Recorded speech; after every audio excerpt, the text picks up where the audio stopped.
তোমার তো ভীষণ জ্বর। ও কিছু না। মেডিসিন খেয়েছো? আমি জানি তুমি কিছু খাও। খেয়ে নাও। না আমি নাও।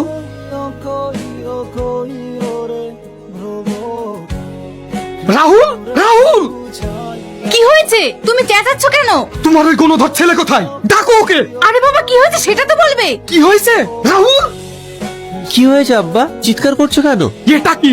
আরে এটা কি সেটা তো বলবে। তোমার ছেলে চাকরি রিজাইন দিয়েছে। তুই আর কতটা নিচে নামবি? শেষ পর্যন্ত চাকরিটাও রিজাইন দিয়ে দিলি। কি? বাবু তোর আব্বা এটা কি বলছে? তুই চাকরি থেকে রিজাইন নিয়েছিস? বল না বাবু কি হলো, বল না বাবু। এই হ্যাঁ মা। রোকিয়া, তুমি এক্ষুনি ওকে এই বাড়ি থেকে চলে যেতে বলো। আব্বা আমার থাক, তোমার এই মুখ থেকে বাবা ডাকটা শুনতে চাই না।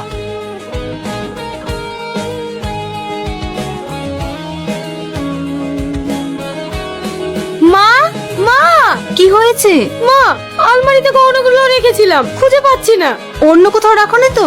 না মা, লকারেই তো রেখেছিলাম। তোমার ছেলে কোথায়? তোমার ছেলে কোথায়?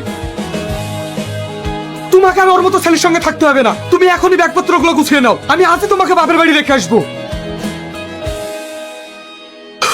অনেক আশা নিয়ে আপনার মেয়েকে আমার বাড়িতে নিয়ে গিয়েছিলাম, সব শেষ করে দিল। ওর মতো ছেলের সাথে থাকলে মেয়েটার জীবন শেষ হয়ে যাবে। তাই আপনার আমানত আপনার হাতেই তুলে দিয়ে গেলাম। কি হয়েছে সেটা তো বলুন। আমাকে ক্ষমা করে দিবেন, বলার মতো মুখ আমার নেই। আপনি আপনার মেয়ের মুখ থেকে সব শুনে নেবেন। আমি আসছি। স্নেহা। তুমি? হ্যাঁ আমি। বাড়িতে কেউ নেই? না। তোমার গহনাগুলো? আমার গহনা তুমি? তোমার দিদির আর তোমার গহনাগুলো এক জায়গাতে ছিল। আমি ভুল করে নিয়ে চলে গিয়েছিলাম। আসলে সেগুলো বিক্রি করে আমি তোমার মেডিকেলের ফিস জমা দিয়ে এসেছি। আমার এক্সাম ফিসের কথা তুমি জানলে কি করে? না রে, আমি আর মনে হয় এবার ফাইনাল এক্সামটা দিতে পারবো না। এখনো পর্যন্ত ফিস জমা দিতেই পারিনি, আর দুদিনের মধ্যেই লাস্ট ডেট। এখন আমি এতগুলো টাকা কোথায় পাবো? তুই ভাইকে বলে দেখ না, যদি ও কিছু করতে পারে। না রে, আমি ওদের কাউকে কিছু বলতে পারবো না। তাতে আমার ভাগ্যে যা আছে তাই হবে। ওগুলো তো কোনো কাজের নয়। তোমার দিদি চলে যাওয়ার সাথে সাথে ওগুলো অকেজো হয়ে পড়েছে। খালি খালি বাড়িতে পড়ে থাকবে, তার থেকে তোমার স্বপ্নটাই পূরণ হোক। ভালো থেকো।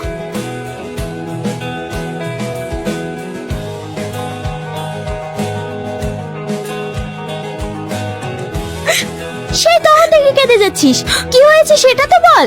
আমি পাপ করেছি, আমি অনেক বড় পাপ করেছি। কি বলছিস?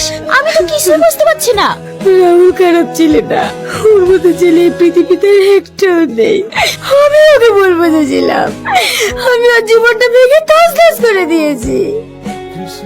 দেখ, রাহুলের সঙ্গে এটা করা তোর উচিত হয়নি।